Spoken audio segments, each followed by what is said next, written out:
ஸ்டாக்ஷீட் அப்ளிகேஷனில் report page நம்ம click பண்ண உடனே ஃபஸ்ட் இருக்கிறது ஓப்பனிங் ஸ்டாக்கு, எவ்வளோ ஓப்பனிங் ஸ்டாக் இருந்துச்சு, நேற்று ரெசிப்ட்டு, ஓப்பனிங் ப்ளஸ் ரெசிப்ட்டோட வேல்யூ எவ்வளோ, நம்ம க்ளோசிங் ஸ்டாக் அடித்த உடனே க்ளோசிங் ஸ்டாக்கோட வேல்யூ எவ்வளோ, சேல்ஸ் எவ்வளோ அப்படின்றது எல்லாமே உடனே வந்துடுங்க.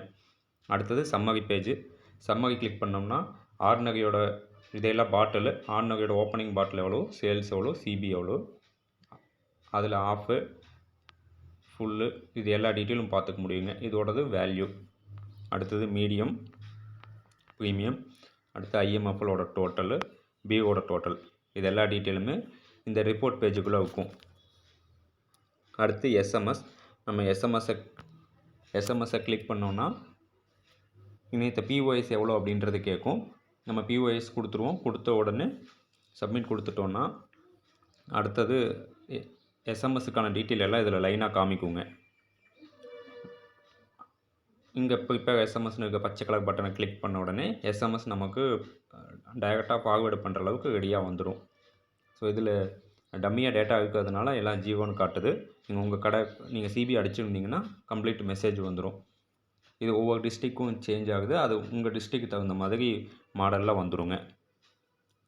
அடுத்து இந்த கதவு ஓப்பன் ஆன மாதிரி காட்டுதுங்களா, இது நீங்கள் போட்ட டீட்டெயில் மற்ற சேல்ஸ்மேனுக்கும் ஃபார்வேர்டு ஆகிடுச்சு அப்படின்ற மாதிரி இருந்தால் இந்த கதவு ஓப்பன் ஆன மாதிரி இருக்கும். ஒருவேளை உங்கள்கிட்ட நெட் ஏதாவது ஸ்லோவாக இருக்குது, மற்றவங்களுக்கு இன்னும் டீட்டெயில் போகலை அப்படின்ற மாதிரி இருந்தால் இந்த கதவு க்ளோஸ் ஆகிருக்கும். கதவு க்ளோஸ் ஆகி சிங்க்னு காமிச்சிட்டு இருந்ததுன்னா உங்கள் டீட்டெயில் மற்றவங்களுக்கு போகலின்னு அர்த்தம். அப்படி இருந்தால் ஜஸ்ட்டு அந்த கதவு மேலே டச் பண்ணுங்கள். கதவை தட்டினீங்கன்னா அந்த கதவு மறுபடியும் ஓப்பன் ஆகிடும், டபுள் டிக் ஆகிடும். டபுள் டிக் ஆச்சுனாவே மற்றவங்களுக்கும் போயிடுச்சு அப்படின்னு அர்த்தங்க. மற்றவங்களுக்குனா உங்கள் கடையில் இருக்கிற சேல்ஸ்மேனுக்கு மட்டும். அடுத்தது மோர். இதில் போனால் பிஓஎஸ் டீட்டெயில், நம்ம கடையில் போட்ட பிஓஎஸ்லாம் டேட் வைஸ் மந்த் வைஸ் பார்த்துக்க முடியும். அடுத்து பிவி ரிப்போர்ட். மாதத்துக்கு ஒரு தடவை நம்ம பிவி ரிப்போர்ட்டு எக்ஸலில் மெயில் பண்ணுவோம். அந்த டீட்டெயில் அந்த எக்ஸல் சீட்டை நம்ம இதில் எடுத்துக்க முடியுங்க.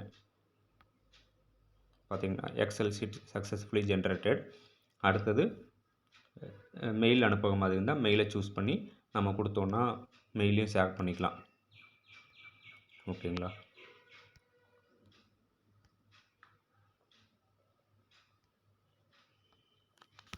அடுத்து மேலே பிடிஎஃப்னு இருக்குது. நீங்கள் டெய்லியும் பிடிஎஃப் கிளிக் பண்ணிங்கன்னா உங்களோட ரிப்போர்ட் எல்லாம் பிடிஎஃபாக ஜென்ரேட் ஆகிடும். ஸோ உங்களோட கடையில் ஓப்பனிங் ஸ்டாக் எவ்வளோ இருந்துச்சு, க்ளோசிங் எவ்வளோ இருந்துச்சு, சேல்ஸ் எவ்வளோ அப்படின்றத நீங்கள் பிடிஎஃபாக எடுத்து வச்சுக்க முடியும். இது டெய்லியுமே நீங்கள் எடுத்து வச்சுக்கோங்க.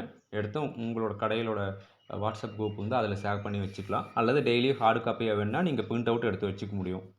நீங்கள் இதில் செக் பண்ணிக்கலாங்க. அந்த பிரிண்ட் அவுட்லேயே கம்ப்ளீட் டீட்டெயில் இருக்குங்க. ஸோ இதை நீங்கள் வாட்ஸ்அப்பில் நீங்கள் டவுன்லோட் பண்ணோன்னையும் வாட்ஸ்அப் ஆப்ஷனும் காமிக்கும். நீங்கள் ஷேர் பண்ணி வச்சுக்கலாம். இவ்வளோதாங்க ரிப்போர்ட்டு.